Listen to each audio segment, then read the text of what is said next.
Hi everyone, welcome to my second review, so to speak, of the Visioneer's VE10 or VEX as it's often referred to. So, because of course X is the Roman numeral for 10, in case you didn't know. But basically, so this is of course by now you'll have known or heard from maybe Headfight Chatter that this is an excellent IEM for $3,000. $3,000 is not cheap. But given the fact that a lot of the Summit Fi guys, flagship, sort of enthusiasts, end up spending up to 5,000 or 6,000 for a Trailee or a Jewel, and nowadays you have this insanely overpriced IEMs from a Unique Melody.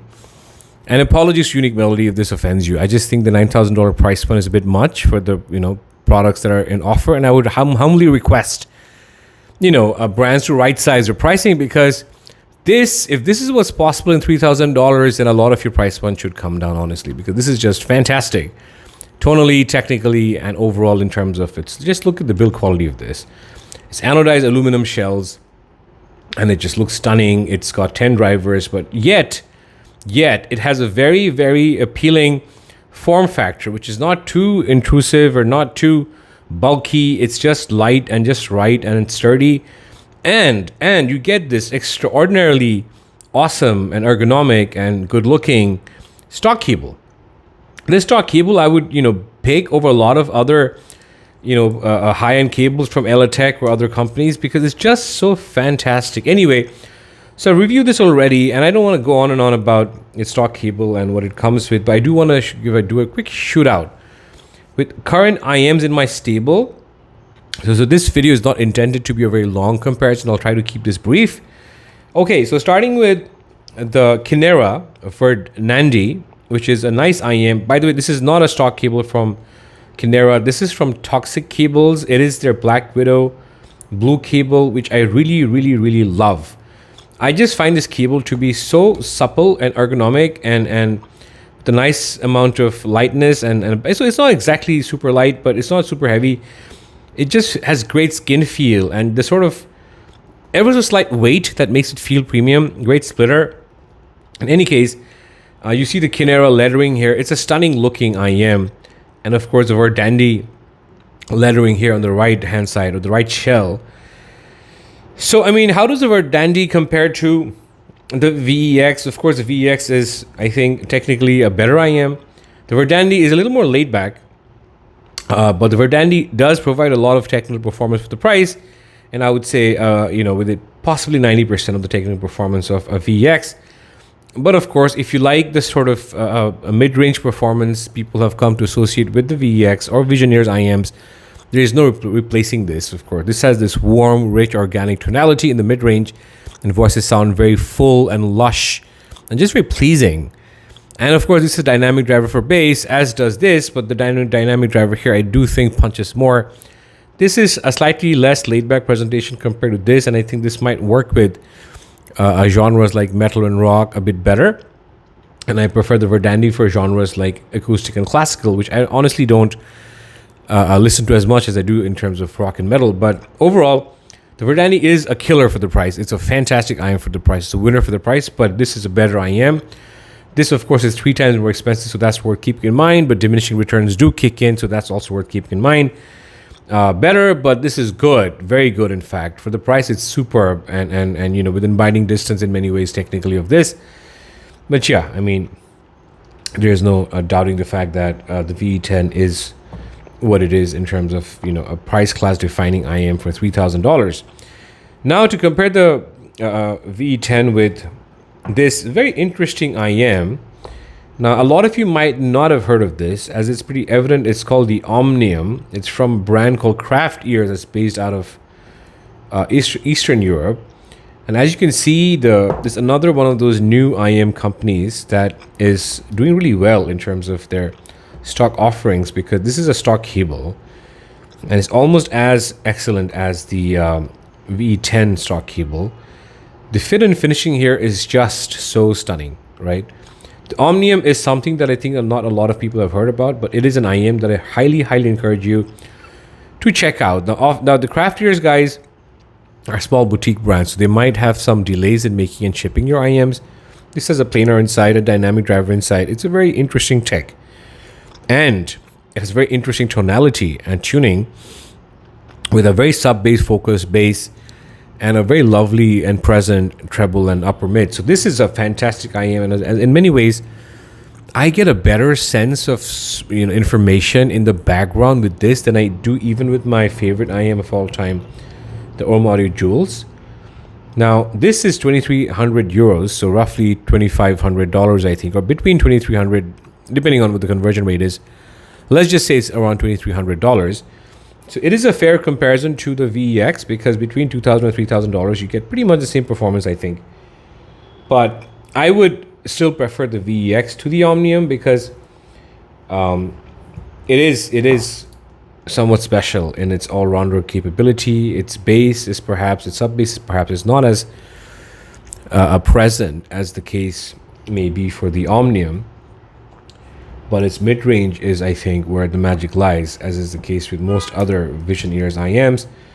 And the Omnium cable is good, but I'm sure if you got it, you'd replace it, because it's not as tangler-free as the VEX IEM is, or the cable for the VEX is. But it's lovely, guys, and it's worth a look. Excuse me. I caught a bit of a cold in Singapore when I was walking in a suit in the heavy sun, under the strong sun, and coupled with the cold water that I was being served everywhere else. I mean, Singapore is amazing, but it does get pretty hot.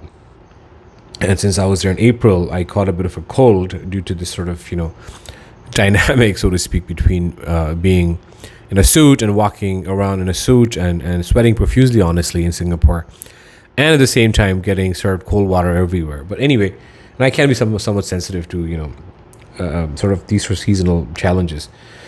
So the Grand Maestro is $3,000. This is actually right up the alley, and perhaps makes for the best possible comparison with the VEX. Now, how would I compare these two? Honestly, they're for slightly different audiences. So technically, I think these IEMs are very, very comparable. As a matter of fact, I would even say they're somewhat equally placed technically.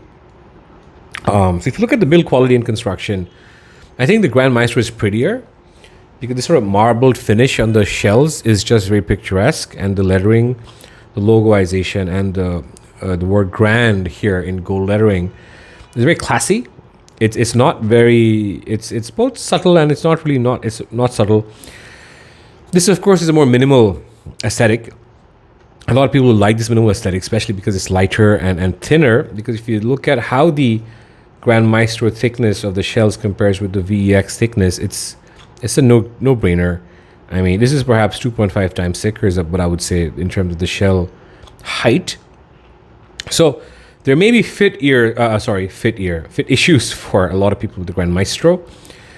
But I really like the Grand Maestro because it offers you this insane ability to tune this IEM in so many different ways, because you have first and foremost a vocal switch here, which has the effect of rendering the bass shelf lower or enhancing the vocal clarity. So if you want less vocal clarity and more bass shelf, you can get that done with this switch. Or if you want more bass, so you can basically tweak around the balance between bass and vocals. Basically what happens is, if you tweak the bass up, vocal clarity goes down. If you tweak the bass down, you get more vocal clarity and all that. You can, of course, get a separate set of blue modules, which further enhances the vocal clarity. So you can make this IEM somewhat bright sounding to all the way very warm sounding, and also covering a very good sort of permutation in the middle, where you can get two kinds of neutral tunings as well. And they're all very different and all very well spaced out in the spectrum of bright to warm, so much so that I feel like for a lot of people, unless fit is an issue, this should be a keeper. I mean, I find no ostensible flaws with this, maybe with aside from the fact that it doesn't have a lot of mid-bass, which I do think aids to the vocal clarity element, given how much sub-bass this can have. And I know some bass aficionados have pointed out the Maestro SE has more sub-bass, and that's right. But this has enough, I think. So this is a fantastic IEM and very well suited to the genres that I listen to. And also genres that you might listen to. So if you're more into jazz and classical, you will benefit from the vocal switch and using the blue modules, right? And so this is more versatile than the VEX. However, if you're not a tweaker, this can be a bit cumbersome because a lot of people don't like having options. It just triggers OCD in them, and then they get displeased with the IEM after tweaking it for a bit of time. So if you're one of those, then you might just want to get this one-stop solution, because this is a pretty good all-rounder IEM, very good in fact. Same price point as the Grand Maestro, as technical. This doesn't have the bass impact of a Grand Maestro. This perhaps has a richer mid-range. It certainly does have richer mid-range and more mid-bass. It's a more forward presentation, doesn't have the width of a Grand Maestro, but it's more intimate. And like I said, the vocals are more magical, so to speak. It doesn't have the clarity of a Grand Maestro, so that could dissuade some people. But overall, if you like a warm, thick mid-range, this is where you should look. So pretty equally placed vis-a-vis the Grand Maestro, I would say. Now, very quickly, I just want to quickly talk about this other IEM. It's the Gaia from the Elysian guys from based out of Malaysia, who have the very impressive annihilator IEM. The Gaia does remind me of the annihilator with, I think, a slightly better bass than was the case with annihilator 2021. This is very nice bass, very nice impact. It's very textured bass, very light and easy to use. And overall, a nice tuning with some energy in the treble and in the bass. Somewhat W shape is what I would say, so it does work well with everything. But this is around $1,500, and honestly not in the same price class or performance class as a VEX, so that's that. And then I have the ever so humble Maestro Mini, which I think is around $800 and can be had for lower, I think, if you know where to look. Very small shells, but this is like a bass cannon, of course. It's a very bass head oriented IEM. So if you're an out and out bass head, I think this you might still like more, despite its much humbler price point than the VEX. The whole red thing going on might be off-putting for some of you men, because a lot of guys don't like carrying around colorful stuff, because I mean, I'm not one of those. I don't think having color in my life is an affront to my masculinity. I do love color. My watches, my clothes have a lot of pink in them even, and other sort of warmer shades. But the red doesn't bother me. I think the red is very cute and pretty and likable. And this is a championship winning IEM for its price point in terms of the technical performance it delivers and the total performance, the tonal performance it conjures up, because it's just amazing. And not just in its bass, but overall the balance that they've achieved despite having such a bass shelf. So that's my sort of, stable for now, and how the VX or V10 stacks up against this. What I would like to say, or what I would like to think, is a rather impressive stable, even if I do say so myself. But yeah, these are fantastic IEMs, guys. I just wanted to sort of do a quick shootout vis-a-vis the rest of my IEMs, so you get a better sense into what you'll get if you buy this, because by the time this review drops, I'll have reviewed this already, or at least dropped first impressions. So this is meant to complement my first impressions, and I hope this is useful for all of you. If it is, give this video a like and subscribe to my channel if you have not. It does really help the YouTube algorithm, which honestly does make a difference in terms of how much encouragement I get when I get more engagement and more viewers. So if you like my work, if my work has helped you in the past, I would request you to subscribe. That's it for me. Sajid Nami signing out, and stay tuned for the next one. Bye-bye.